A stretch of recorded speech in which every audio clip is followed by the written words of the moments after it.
South ఇండియాలోనే అతి తక్కువ ధరలకి రత్నాలను అందించే ఏకైక సంస్థ 6JVR. రాజధాని అమరావతి నిర్మాణానికి సంబంధించి చాలా మందిలో చాలా రకాల ఆసక్తులు ఉన్నాయి. ఎందుకంటే ఉగాదికి ప్రారంభోత్సవాలు జరిగిపోతాయి అనేటువంటి మాట పదే పదే సోషల్ మీడియాలో అలానే మీడియాలో కూడా కనిపిస్తున్నటువంటి పరిస్థితి. సో ఏది ముందు ప్రారంభం అవుతుంది, దీనిపైన అందరిలోనూ ఆసక్తి ఉంది. ప్రధానంగా వినిపిస్తున్నటువంటి పేరు ఏపీ CRDAకి సంబంధించినటువంటి భవనం. సెంట్రల్ ఆఫీస్ బిల్డింగ్ కింద దీన్ని డిఫైన్ చేస్తున్నారు. అలానే ఇక నుంచి CRDA అమరావతి డెవలప్మెంట్ కార్పొరేషన్, ఈ రెండింటికి సంబంధించిన కార్యాలయాలన్నీ కూడా ఈ బిల్డింగ్ నుంచే వస్తాయి. ఇప్పుడు అక్కడే మనం నిలబడి ఉన్నాం. నా వెనక వైపు కనిపిస్తున్నది సీడాక్సిస్ రోడ్డు, నా రైట్ సైడ్ కనిపిస్తున్నది CRDA ప్రతిష్టాత్మకంగా నిర్మిస్తున్నటువంటి బిల్డింగ్ ఇది. ఈ బిల్డింగ్కి సంబంధించి ఒక ప్రత్యేకత ఉంది. ఎందుకంటే ఇది నార్మల్గా నిర్మిస్తున్నటువంటి స్ట్రక్చర్ కాదు. ఇది ప్రీఫ్యాబ్ మోడల్లో ఎక్కడికక్కడ ఫ్యాబ్రికేటెడ్ డిజైన్స్తో నిర్మిస్తుంది. G+6 ఫ్లోర్స్తో జరుగుతున్నటువంటి నిర్మాణం.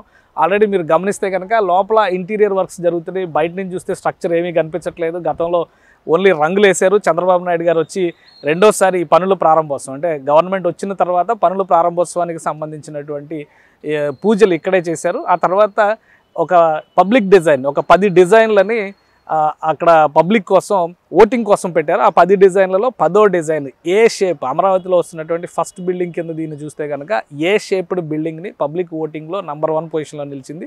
సో ఆ నమూనాకి తగ్గట్టుగా ఈ డిజైన్లో కొన్ని మార్పులు చేశారు. గతంలో చేసిన స్ట్రక్చర్ కంటే కూడా దీని ఎంట్రన్స్ లాబీ కానీ లోపలికి ఎంటర్ అయ్యేటప్పుడు ఉండేటువంటి ఆ గ్రాండియర్ లుక్ కానీ అద్భుతంగా ఉంటుంది. ఎందుకంటే లోపల ఇంకా కొంత వర్క్స్ జరుగుతున్నాయి కాబట్టి వాటిని బట్టి మనం తర్వాత అర్థం చేసుకోవచ్చు. బయట నుంచి చూస్తే ఆ సైడు ఈ సైడు స్ట్రక్చర్స్ మాత్రం నార్మల్గా కనిపించవచ్చు. లోపల cabin works, AC works, interior ఫినిషింగ్కి సంబంధించినటువంటి రీసౌండ్ కాకుండా వచ్చేటువంటి sound proof and acoustics works జరుగుతున్నాయి. అట్ ద సేమ్ టైం ఇక్కడ ఫైరింగ్కి సంబంధించి ఫైర్ ప్రాబ్లమ్స్ రాకుండా వచ్చి తీసుకోవాల్సినటువంటి జాగ్రత్తలు, ఇంటర్నల్ కేబులింగ్, ఇంటర్నల్ వైరింగ్ ఇవన్నీ కూడా జరుగుతున్నాయి. వాటితో పాటు ఇటు సైడ్ మన రైట్ సైడ్ చూస్తే కనుక ఇక్కడ పెద్ద ఎస్టాబ్లిష్మెంట్ ఉంది. ఈ బిల్డింగ్కి కావాల్సినటువంటి పవర్ సప్లై దగ్గర నుంచి మిగతా వ్యవస్థలన్నీ కూడా ఇక్కడే తయారు చేస్తున్నారు. రాబోయేటువంటి రోజుల్లో ఎలాంటి అవసరాలు ఉంటాయి అంటే కనీసం ఒక 500-600 మంది ఎంప్లాయీస్ ఇక్కడ పనిచేసేటువంటి అవకాశం ఉంటుంది. ఈ పనిచేసేటువంటి ఎంప్లాయీస్కి ఎలాంటి అవసరాలు ఉంటాయో బేసిక్ ఎమ్యూనిటీస్ అన్నిటినీ కూడా తీర్చిదిద్దే విధంగా ఇక్కడే ఆ ఏర్పాట్లన్నీ కూడా జరుగుతున్నాయి. సో మొత్తం వర్క్ కంప్లీట్ అవ్వడానికి మరొక 4 నుంచి 5 నెలల సమయం పట్టేటువంటి అవకాశం ఉంది.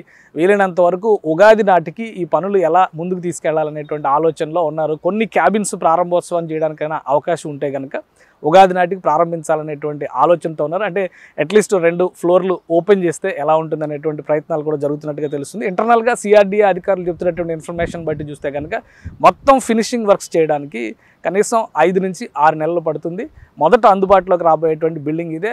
ఆ CRDA వ్యవస్థలన్నీ కనుక ఈ బిల్డింగ్లో కొలువు తీరితే అమరావతిలో డెవలప్మెంట్ యాక్టివిటీస్, కన్స్ట్రక్షన్ యాక్టివిటీస్, ఇతర పనులు కూడా మరింత జోరుగా సాగడానికి అవకాశం ఉంటుంది.